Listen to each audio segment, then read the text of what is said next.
Hi, I'm Ben Mankiewicz. Thanks for staying up late with us on TCM as we wind down a night of movies about unrequited love. Our lineup is inspired by the new Warner Brothers release hitting theaters on Valentine's Day, Wuthering Heights, written and directed by Emerald Fennell. Emerald was a guest on the podcast I host for TCM and HBO Max, Talking Pictures. We talked after her second film, Saltburn, from 2023, a well-received picture that is worth seeing. Emerald is a blast, and she's a huge movie buff, too. If you listen, I guarantee it, you'll love her. Podcast is available wherever you get podcasts. Up next for us tonight, Jose Ferrer stars as a daring, masterful swordsman with the soul of a poet and a nose for romance, just not his own romance. From producer Stanley Kramer in 1950, Cyrano de Bergerac. Ferrer won a Best Actor Oscar for this performance as the title character, based on a real 17th century French writer and duelist. If your two jobs are writer and duelist, I bet nobody ever asks you what you're writing.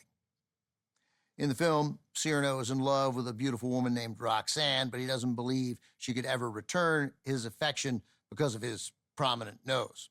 He soon learns Roxanne has feelings for a young guardsman named Christian.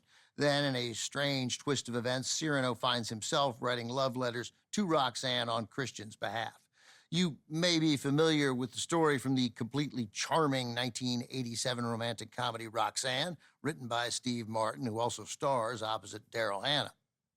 Martin's contemporary remake, along with countless other film and TV adaptations, originated from an 1897 play by Edmond Rostand. The English translation of the play has had more than a dozen runs on Broadway alone. Ferrer first played Cyrano on Broadway in 1946, earning critical praise and the first ever Tony Award for Best Actor. Frederick March actually shares that distinction with Ferrer. They both won that year. Ferrer's Oscar win was against some stiff competition, including Jimmy Stewart for Harvey, Spencer Tracy for Father of the Bride, and William Holden for Sunset Boulevard.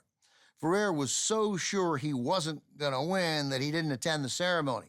When Helen Hayes read his name as the winner, Ferrer had to use NBC's live radio feed to deliver his acceptance speech from New York, where he was directing and starring in 20th Century on Broadway.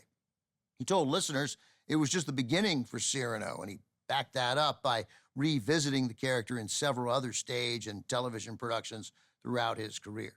From 1950, also with Mala Powers and William Prince, directed by Michael Gordon, Cyrano de Bergerac.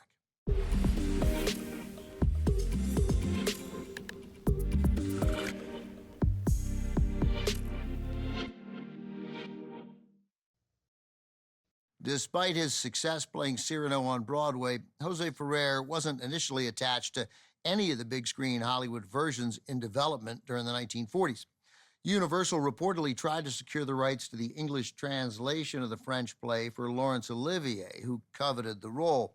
Eventually, British producer Alexander Korda secured the rights, planning to make the film with Orson Welles as Cyrano. Instead, Korda sold the rights to producer Stanley Kramer, who brought on Ferrer. Ferrer earned an Oscar nomination for his debut film, Joan of Arc, from 1948, but he was still a relative newcomer to the big screen, so Kramer had some reservations about Cyrano's success. So did his distributor, United Artists, which was struggling financially. UA budgeted the film at just $400,000. Kramer further delayed the film's distribution after production wrapped, preventing a nationwide release until the summer of 1951. Turns out Stanley Kramer's instincts were right. Cyrano was a box office failure. However, Ferrer earned unanimous praise, went on to win an Academy Award for his performance. The Puerto Rican actor became the first Latino to win an Oscar. Coming up, our night of characters frustrated in love continues with a 1961 drama starring Natalie Wood and, making his big screen debut, Warren Beatty. Splendor in the Grass is next on Turner Classic Movies. Next on TCM, Splendor in the Grass, then Cabin in the Sky, and later, The Wonderful World of the Brothers Grimm. Get a fairy tale ending on TCM today.